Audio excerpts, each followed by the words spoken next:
Presiden Joko Widodo berikan kuliah umum di Stanford University, San Francisco, California.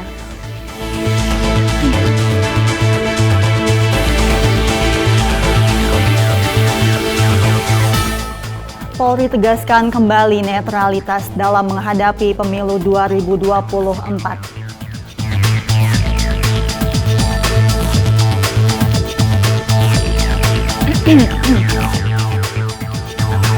Polres Situbondo menggelar apel siaga penanggulangan bencana.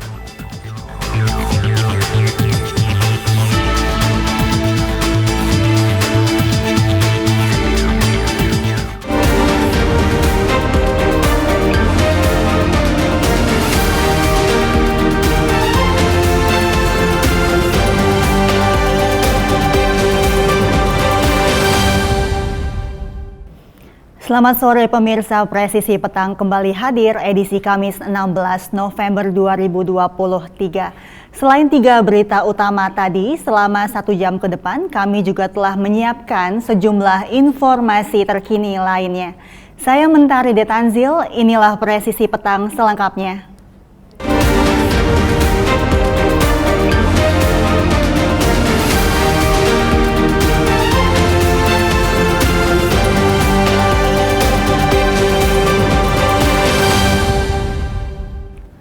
Kepala Bidang Hubungan Masyarakat Polda Metro Jaya Kombes Pol Trunoyodo Wisnu Andiko mengklarifikasi unggahan di akun X yang memperlihatkan video patroli anggota BRIMOB di kawasan Menteng, Jakarta Pusat. Terkait unggahan di X ini, Kepala Bidang Hubungan Masyarakat Polda Metro Jaya Kombes Pol Trunoyodo Wisnu Andiko mengatakan kegiatan yang terjadi 14 November tersebut merupakan bagian dari Operasi Mantap Brata 2024 mengenai tahapan-tahapan pengamanan pemilu. Hal ini juga sekaligus untuk memelihara serta mewujudkan keamanan dan ketertiban masyarakat. Berikut pernyataan lengkap Kabid Humas Polda Metro Jaya Kombes Pol Trunoyodo Wisnu Andiko. Rekan-rekan, kami akan menyampaikan terkait perkembangan dinamika saat ini yang ada di wilayah Polda Metro Jaya. Ya. Tentunya kita ketahui bersama dalam tahapan-tahapan pemilu 2024 sudah memasuki sampai dengan saat ini dan tentunya ke depan.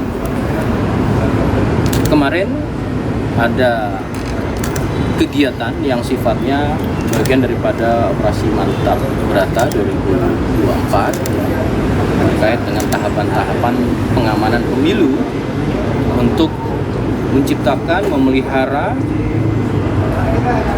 keamanan dan ketertiban masyarakat. Ya. Tepatnya pada tanggal 14 hari Selasa 14 November 2023 sekira pukul 17 dari Mabes Polri dalam halnya dari Korbrimob melakukan patroli, tentunya sama juga Polda Metro Jaya juga melakukan patroli ya, baik itu secara satuan fungsi kerja yang ada gabungan atau skala besar, juga dengan beberapa stakeholder terkait yang tujuannya tadi adalah memelihara dan meningkatkan serta mewujudkan keamanan dan ketertiban masyarakat. Kemudian seperti diketahui ada hal perkembangan yang kemudian ini menjadi suatu capture atau screenshot ya, atau gambaran cuplikan yang kemudian disampaikan terkait dengan adanya Subsatgas khususnya dari PRC ya, Pasukan Reaksi Cepat Korbrimob yang berjumlah 6 orang ini melakukan patroli di daerah sekitaran Menteng, tepatnya adalah di perempatan Simpang Jalan Dr. Kusuma Atmaja dan Jalan Cokro Aminoto. Ya. Di situ ada gambaran, video. Namun demikian, ini menjadi suatu bahan evaluasi. Ya. Dengan adanya masukan, kami ucapkan terima kasih. Namun demikian, maksud dan tujuannya adalah tadi kami sampaikan dalam patroli-patroli ini, khususnya di wilayah DKI Jakarta, dan juga aglomerasinya yang di bawah Polda Metro Jaya ini dalam rangka untuk memelihara dan meningkatkan keamanan dan ketertiban masyarakat pada saat khususnya pesta demokrasi nih, pesta rakyat, tentu kita harus jaga bersama dan bersama-sama stakeholder dan tentunya bersama seluruh elemen. Sebagaimana kita sudah melakukan kegiatan-kegiatan dengan stakeholder, dengan tokoh masyarakat, dengan para tim pemenangan, ya, Polda Metro Jaya juga sudah melakukan dengan Bawaslu, KPU. Ini semua sudah kita lakukan silaturahim komunikasi dengan berkumpul seluruh elemen.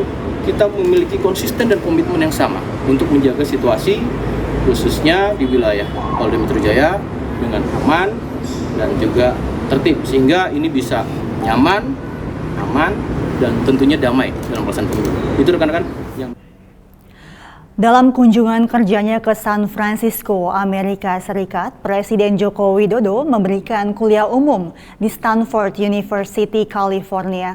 Dalam kesempatan tersebut, Presiden menyampaikan upaya mewujudkan transisi energi di ibu kota Nusantara. Berikut keterangan lengkapnya. Indonesia telah menurunkan emisi 91,5 juta ton. Dan di tahun 2022, supaya Bapak Ibu tahu, laju deforestasi bisa ditekan sampai 104.000 hektar. Kemudian kawasan hutan juga direhabilitasi seluas 77.000 hektar. Hutan bako direstorasi seluas 34.000 hektar, hanya dalam waktu 1 tahun. Namun, ini saya sampaikan di mana-mana, setiap ketemu yang namanya investor, baik Indonesia maupun negara berkembang lainnya, mengenai pendanaan dan transfer teknologi. Ini selalu menjadi tantangan besar.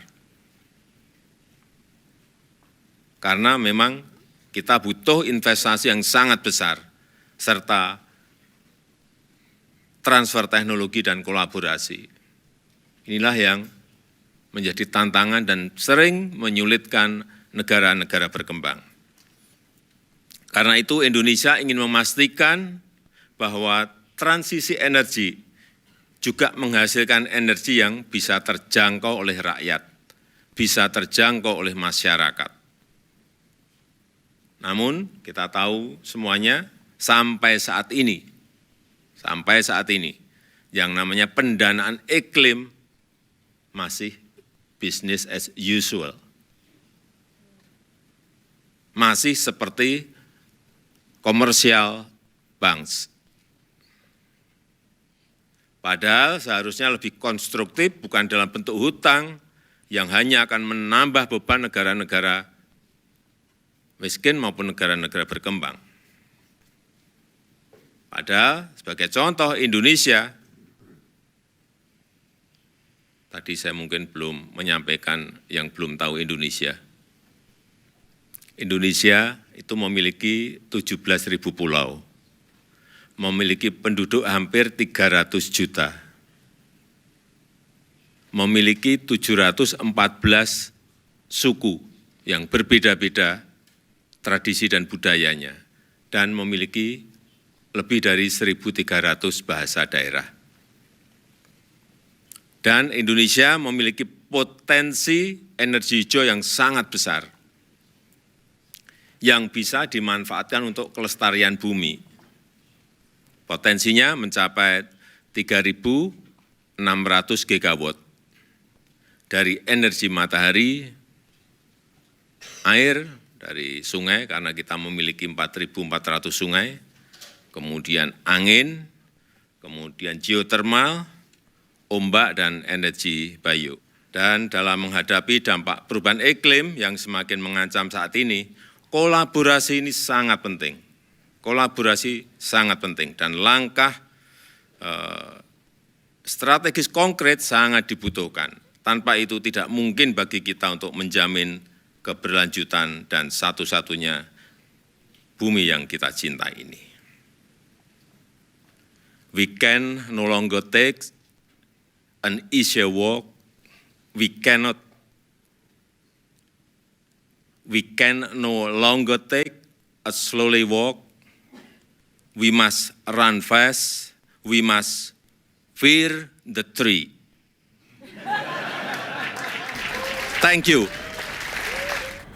Di Bandung, Jawa Barat, Wakil Presiden Ma'ruf Amin menyampaikan orasi ilmiah pada sidang terbuka Universitas Islam Nusantara mengenai pentingnya transformasi perguruan tinggi seiring pesatnya kemajuan ilmu, pengetahuan, dan teknologi untuk mencetak sumber daya manusia yang terampil menuju Indonesia Emas 2045.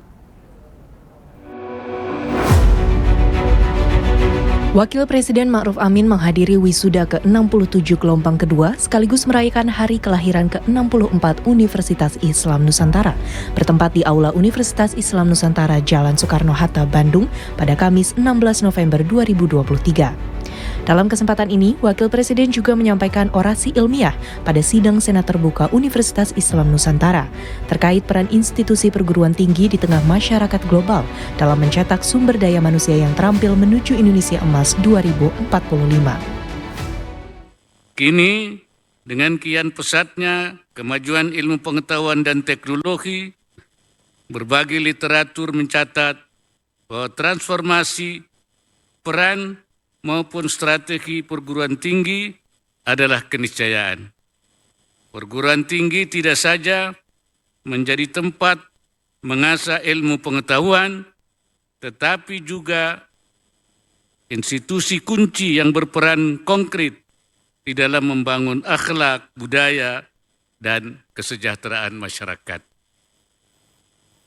Tugas utama perguruan tinggi bukan hanya menghasilkan lulusan sebanyak-banyaknya lulusan, namun juga mencetak alumni yang berkualitas dan berakhlak, alumni yang mampu berkontribusi besar sesuai dengan tuntutan dunia, industri, dan perkembangan zaman. Pendidikan adalah kunci masa depan bangsa. Oleh sebab itu, mutu dan kualitas pendidikan pada semua jenjang, terutama perguruan tinggi, mesti terus ditingkatkan. Arsitektur pendidikan mesti didorong untuk mampu mencetak SDM dengan keahlian dan keterampilan masa depan, sehingga generasi demi generasi mampu memainkan peran signifikan dalam menata peradaban dunia bagi kemaslahatan umat manusia. Hadirin yang saya hormati, salah satu upaya pemerintah membangun kemaslahatan umat telah dituangkan dalam visi Indonesia Emas 2045. Bangsa Indonesia mesti bergegas mengerahkan segala potensi demografi, yakni jumlah angkatan kerja yang tinggi dan memiliki kecakapan digital. Tanpa upaya besar, semua komponen bangsa kita akan melewati peluang meraih Indonesia Emas itu. Untuk itu, saya berharap UNINUS mampu memanfaatkan peluang ini dengan memperkuat pusat-pusat riset ekonomi syariah dan melakukan revitalisasi secara terukur agar institusi dapat bergerak lincah dan terus adaptif merespon dinamika zaman. UNINUS juga mesti aktif mencari dan menangkap peluang kerjasama dengan pemerintah serta dunia usaha dan industri, baik dari dalam maupun luar negeri. Semakin luas jejaring, semakin luas pula dampak positifnya bagi sivitas akademika maupun para lulusan. Perguruan tinggi perlu membangun strategi yang relevan dengan tantangan ke depan, seperti pembaruan kurikulum dan metode pembelajaran inovatif, pemberdayaan manusia, pemberdayaan mahasiswa dalam program magang dan proyek inovatif, termasuk pelibatan ikatan alumni. Langkah-langkah transformatif ini mesti ditempuh oleh seluruh perguruan tinggi di Indonesia, termasuk UNINUS. Lebih jauh, Wakil Presiden berpesan agar perguruan tinggi tidak saja menjadi tempat mengasah ilmu pengetahuan, tetapi juga institusi kunci yang berperan konkret dalam membangun akhlak, budaya, dan kesejahteraan masyarakat. Pemirsa, tetaplah bersama kami, Presisi Petang akan segera kembali.